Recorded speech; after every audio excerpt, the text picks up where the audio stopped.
আজকাল মানুষের পারিপার্শ্বিক চিন্তাধারাতে এমন অবস্থা এসেছে, মানুষ আজকাল হাসতে ভুলে গেছে। মানুষের এত প্রতিদিনের এত সমস্যা, কিন্তু তার মধ্যে আমি দেখলাম, আমি এই 2013-তে রিটায়ারমেন্ট করেছি, কিন্তু তারপরে দেখতে পাচ্ছি ট্রেনে আমি বহু বছর যাতায়াত করেছি, প্রচুর লোকের সান্নিধ্যে ছিলাম এবং বিভিন্ন লোকেরা বলতো যে দিলীপদা আপনি এত ভালো হাসাতে পারেন, আমরা কিন্তু আপনাকে এই একদিন না এলে খুব মিস করি। তা আমি তখন অতটা বুঝতে পারিনি, আজকাল বুঝতে পারছি যে এখন আমি যখন আগে উঠতাম ট্রেনে, প্রত্যেকটা কম্পার্টমেন্টের লোকে যখন উঠতো, আরে তুই উঠেছিস, যার এক একজনকে নাম ধরে ধরে বলতে, এখন আর সে জিনিস দেখতে পাই না।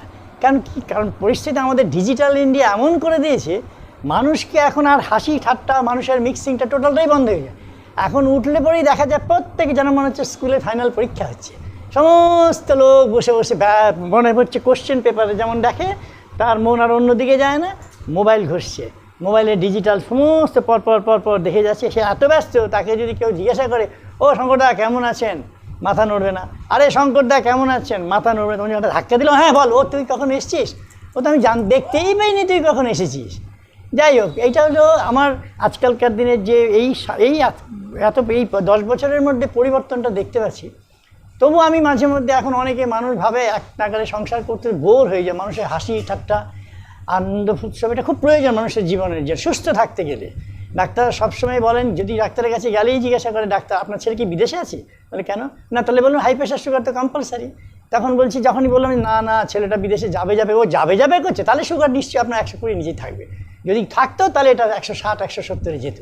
হ্যাঁ বলুন কী হয়েছে, এসব বলতে বলতে ডাক্তার তার প্রেসক্রিপশান অনুযায়ী, আর এখন তো জানেন ডাক্তারদের প্রেসক্রিপশান কোয়ালিফিকেশান একদম বিএসসি হায়ার সেকেন্ডারিতেই শুরু হবে। হায়ার সেকেন্ডারি যেই স্কুল থেকে পাশ করে যায়, একটা স্কুল ঋষি অরবিন্দ বা কান্তিচন্দ্র বা সীতানাথ পাঠশালা দিয়ে হলো, তারপরে BSc nihari Bankim college RBC, তারপরে হলো এমবিবিএস ক্যালকাটা, তারপরে এমডি মেডিসিন, তার নিচে থাকবে সোমবার মন্ডে টু স্যাটারডে, মর্নিং 7টা থেকে 8টা, ইভিনিং সন্ধ্যে 7টা থেকে 9টা। লাস্টে লাল কালি দিয়ে লেখা থেকে, if you feel any problem then you please go to the hospital, contact number দিয়ে দেবে, হসপিটালের সঙ্গে অ্যাটেন্ড করবে। অর্থাৎ তার কোনো দায়িত্ব নেই, সে শুধু প্রেসক্রিপশান করে দিল, ভিজিট নিয়ে নিল, ব্লাড টেস্টের জন্য পাতাটা যত বড় পারলে পিটিও দিয়ে ওপারে আরও কতটা প্রেসক্রিপশন লিখে দেবে মেডিসিন। এবার আপনার ওদের আর কোনো দায়িত্ব নেই। এবার আবার 15 দিন পর তার কাছে আপনাকে যেতে হবে প্রবলেম হলে।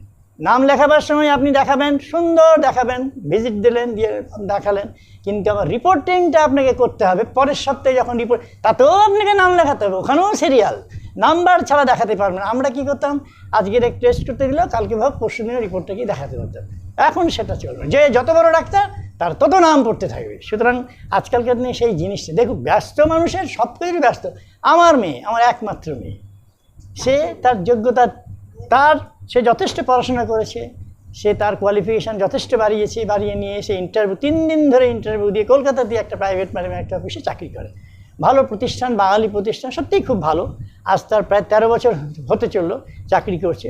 তার স্টার্টিং স্যালারিটা খুব কম ছিল, কিন্তু আমি ওকে বলেছিলাম, ও তখন বলেছিল, বাবা এত যোগ্যতা দিয়ে 3 দিন ইন্টারভিউ, এত কম স্যালারিতে, আমরা শোন, জীবনের শুরুটা আমি শুরু করেছি 0 দিয়ে।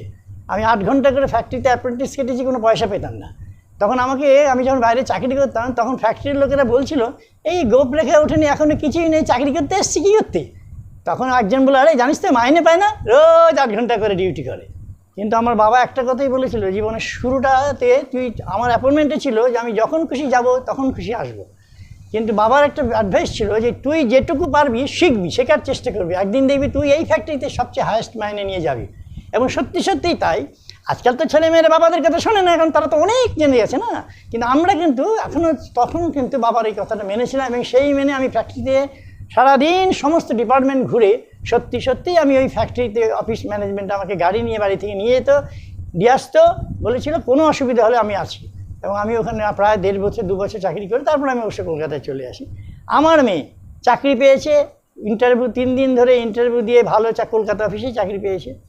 এইবার আপনি দেখুন, আমার মেয়ে যে চাকরিটা পেয়েছে তারই সাধারণ ব্যস্ততার মধ্যে দেখুন, নাহলে মানুষ, আমি আজকে চাকরি করে প্রাইভেট ফার্মে চাকরি করেছি 3টে কোম্পানিতে, তারপরে গভর্নমেন্টের চাকরি, সরকারি চাকরিতে করেছি, কিন্তু তার ভিতরেও কিন্তু আমরা আমাদের বাড়ির সমস্ত কাজ, মেয়ের বিয়ে, বাড়ি পর্যন্ত করেছি, এত ব্যস্ততার মধ্যেও।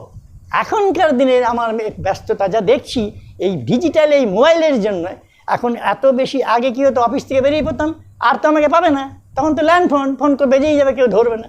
এই মোবাইল থাকার জন্য কি হয়েছে, সারাদিন 24 ঘন্টা কোম্পানি আমাকে কিনে রেখে দিয়েছে, অর্থাৎ যতক্ষণ আমি সুস্থ থাকছি, যত ঘুমোচ্ছি না, ততক্ষণ পর্যন্ত মোবাইল আমাকে সব সময় বলে যাচ্ছে, সব সময়। আমার মেয়ে চাকরি পেয়েছে, তারপর থেকে এখন দেখুন তার ব্যস্ততাটাই শুধু আমি ছোট্ট করে একটু বলছি, সেটা আপনারা সবাই জানেন, আপনাদের পরিবারও নিশ্চয়ই এরকম আছে। যেমন সকালবেলা ঘুম থেকে উঠে ঠিক 7:10 ফোন আসবে, হ্যালো, মা ধরল, হ্যাঁ বল কেমন আছি, রাতে ঘুম হয়েছিল?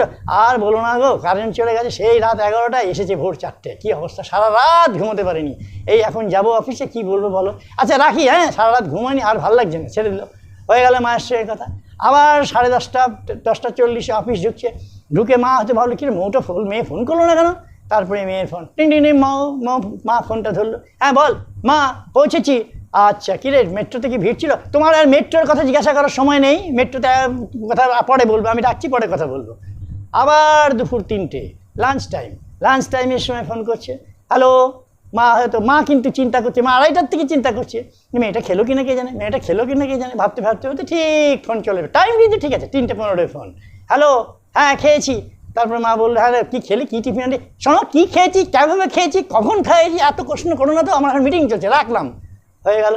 আবার সন্ধ্যে 5:30, 6:30, 6:40, আবার ফোন, মা চিন্তা করতে শুরু করলো, মা কিন্তু চিন্তা করছে 6:10 থেকে, মেয়েটার তো ফোন এলো না, স্বাভাবিক, একটা মাত্র সন্তান, প্রত্যেকেই আমরা মা ছেলে সন্তানের জন্য আমরা জীবন উৎসর্গ করে দিই, কিন্তু মা বাবার চিন্তাটা থাকে, ছেলে মেয়েরা তো অতটা ভাবে কি ভাবে না সে তো তারাই বলতে পারবে। হঠাৎ মেয়ের ফোন, ঠিক 6:40, 6:45 সময়, হ্যালো, হ্যাঁ পৌঁছেছি, হাঁপাতে বলো, পৌঁছেছি, ঠিক আছে। মা হয়তো জিজ্ঞাসা করলো, হঠাৎ, হ্যাঁ রে, আসার সময় ভিড় ছিল না তো, ঠিকমতো সব ঠিকঠাক হয়েছে তো? তখন বলল, শোনো আমি এখন ফ্ল্যাটের তলা খুলছি, তোমার এত কথা বলার আমার সময় নেই, হ্যাঁ রাখলাম, পরে কথা বলবো। এই 6:40 পরে কথা বললো, হয়ে গেল। এইবার রাত্রি 10টার সময় খাওয়া দাওয়ার পর শুতে যাচ্ছে, হঠাৎ মেয়ে ফোন করে বললো, মা কি খবর? সারাদিন তো মা হয়তো মনটা একটু খারাপ করে, তোর সঙ্গে সারাদিন কথাই বলা যায় না, কী করে বলবো বলো, তুমি তো আর চাকরি করেনি, তোমরা তো হাউস ওয়াইফ, আমরা চাকরি করলে যে কী অবস্থা হয় এখনকার, জানো তো, এখন সমস্ত কোম্পানিগুলো এই মোবাইল দিয়ে রেখেছে, মানে 24 ঘন্টাই তুমি আমার, সুতরাং সেই হিসেবে ধরে রেখে দিয়েছে, আমার তাই করতে হয়। এই ছোটো একটু 2-1টা সুখ দুঃখের কথা হয়তো বললো, বলতেই তার কিছুক্ষণ পরেই বললো, বাবাকে তো বাবার সঙ্গে সারাদিন কথাই হয়নি, বাবাকে দিল, বাবাও খুশি হয়ে সঙ্গে আমি ভাবলাম, আরে মেয়ে ফোনটা করেছে, হ্যাঁ বলো বাবা তোমার কি খবর? আমি বেশ উদ্গীর বলে, আর বলিস না, শালা গরমে শেষ করে দিলাম, আর বলবোটা কি বলতো, কী বলবে? তখন বললো, না তুমি জামাইয়ের সঙ্গে কথা বলো। বলে আমার জামাইকে ধরিয়ে, জামাই আমার খুব ভালো, খুব শান্ত, ও বেচারা আর কী করবে, ও তখন ফোনটা নিয়ে বললো, বলো বাবা কী খবর? আমি ওকে বেচারা একটু 2-4টে কথা বলতে যাচ্ছি, ভোটের খবর, আমাদের টিভিতে যে সমস্ত খবরগুলো হয়, সবে মাত্র 2-4টে বলতে, ও খুব ইন্টারেস্টিং শুনছে, জানে বাবা একটু ভালো হাসাতে বলতে তখন বলে, বাপি তোমার কি কথা শেষ হয়েছে? ওফ তুমি কথা বাপরে বাপ, শুরু হলে আর শেষ হয় না, দাও ফোনটা দাও, রাখো, আমার খুব খিদে পেয়েছে, ছেড়ে চলে গেলে, গুড নাইট, ব্যাস হয়ে গেল। এই হলো আমার মেয়ে সারাদিনের লাইফ। তাহলে বুঝতে পারছেন যে আমাদের আজকালকার ছেলেমেয়েরা, কার সঙ্গে আপনি দুটো মনের কথা বলুন, মেয়ে জামাই ব্যস্ত, ছেলের বউ নিয়ে ব্যস্ত, সবাই চাকরি করে, এই শালা আমাদের এই রিটায়ার লাইফের জীবনটাই আমাদের দুজনেই একাই, ওই যে বিয়েতে যে বসে যে হাত ধরে যদের হৃদয় মো তদের হৃদয় মো, সত্যিই তাই। সুতরাং যারাই স্বামী স্ত্রী এই শেষ জীবনটা, তাদেরকে আমরা একটা কথায় কত আর লোকে গল্প করতে পারে লোকের। আর এখন তো বিয়ে, আগে কি হতো, আগে বিয়েটা সম্বন্ধ করে হতো, অনেক গল্প থাকতো, এখন তো বিয়ের আগে সব কিছু অধিকাংশই ফেসবুকে বিয়ে হচ্ছে, আর কোনো গল্পই নেই। সেজন্য তারা কী করে, যেটুকু সময় পায় ওই ফেসবুক দেখে যে সমস্ত কিছু দিয়ে সময়টা কাটায়। কিন্তু আমি একটা জিনিস মনে করি, সবসময় যেন যে যাই দেখো প্রত্যেকের সঙ্গে বিষয়ে, এই যে লাফিং ক্লাবে আছে, লাফিং ক্লাবে কেউ হয়তো 100, তার বয়স 22, ওজন হচ্ছে 42, যার বয়স হচ্ছে 60, তার বয়স হচ্ছে তার 86। এক একটা লোকের চেহারা দেখলে মনে হয় ভাবাই যায় না, টেলারের মাথা খারাপ হয়ে যায় যে আপনার প্যান্টের যা ফিগার, এই ফিগারে প্যান্ট আমি ট্রায়াল দিতে গেছে, ফিটিংস যখন হতে গেছে তখন দেখি কী ফাটিংশন, দেখুন তো ফিটিংস বলে কী করবেন, যখন ট্রায়াল দিয়েছিলেন তখন আপনার যা কোমর ছিল, আর এখন আপনার 7-10 দিনে যে আপনি যা, আরে আপনার ওজন আরও 3 কালে বেজ হয়ে গেছে, আমার এখানে কিছু করার নেই। তো এই হয়েছে অবস্থা। সুতরাং আজকালকার দিনে মানুষের পক্ষে হাসাটা ভুলে গেছে, কিন্তু যেটা মানুষের জীবনে সবচেয়ে বেশি প্রয়োজন। সুতরাং দুঃখ করে বলতে হয়, আমি আর সেই জন্য সবাইকে বলি, আমি আমার এখানে লাফিং ক্লাবটা অনেকেই আছে, আমাকে অনেকেই বলেছে, দিদা আপনি আর লাফিং ক্লাবে কেন যাবেন, আপনি তো প্রতিদিন লোককে হাসাচ্ছেন, এই হাসানোটা যেন আপনার চিরকাল বজায় থাকে। আমি বলি হ্যাঁ এই আশীর্বাদই করো। অনেক লোকের কথা বলতেও কষ্ট হয়, রাস্তা দিয়ে যান দাদা ভালো আছেন, দেখি কি খারাপ মনে হচ্ছে, আবার যদি জিজ্ঞাসা করে কি দাদা কটা বাজে, কটা আর বাজে, এখন 8টার সময়, এই দেখি 8:10 হয়েছে এখন, মানে ওটা বলতেও কষ্ট। কারণ এত অতিথি বিরক্তটা এই সংসারের চাপে পড়েই। আর তার মধ্যে যদি একখানা ভালো তার ছেলে যদি তার কপাল ভালো হয়, যদি হ্যাঁ সত্যিকারের পড়াশোনা নিয়ে আসে, এখন বাবা তার জন্য, আজকালকার তো ছেলে মেয়েরা পড়াশোনা করে না, করতে বাবা মা, কারণ ছেলে মেয়ের পরীক্ষার রুটিন বাবা মার মুখস্থ। ছেলেকে যদি জিজ্ঞাসা করা হয় তোর কাল কি পরীক্ষা, ছেলে ক্লাস 3-তে পড়ে, দাঁড়াও আমাকে রুটিন দেখে বলতে, বাবার কিন্তু মুখস্থ, মার মুখস্থ, কারণ তারা তো পড়ছে না, তারা কিন্তু জানে পরীক্ষা শুরু হচ্ছে বুধবার কি টিফিন দেবো, শুক্রবারে কি টিফিন দেবো, শনিবারে কি টিফিন দেবো। আমি এমন একজনকে দেখেছি গার্জেন, ছেলে পরীক্ষা হল থেকে বেরিয়ে মা জিজ্ঞাসা করছে গেলে কত অ্যান্সার করি, অ্যান্সার পরে কত করেছি পরে বলবো, আগে ডাবটা খাও, তো ডাবটা দাও, ডাবের জলে পাইপ ঢুকিয়ে চপ করে খাচ্ছে, খাওয়ার পরে তারপর তার কোশ্চেনে অ্যান্সার একটা করে মা জিজ্ঞাসা করছে, তখন তার মাকে বলছে মা তুমি কোশ্চেন বাড়িতে গিয়ে জিজ্ঞাসা করো, আমি খুব ক্লান্ত, কত প্রশ্ন এসছে জানো, এই প্রশ্নের ভিতরে আমাদের দিতে হবে। কিছু বলার নেই, এদের আজকে সবারই আজকে খুব টেনশনের মধ্যে থাকে, কিন্তু তার কিছুর মধ্যেও আমাদের মনে হয় আমরা সবাই মিলে যদি একটু হাসি ঠাট্টার মধ্যে থাকি, তাহলে শরীর এবং স্বাস্থ্য দুটোই ভালো থাকবে।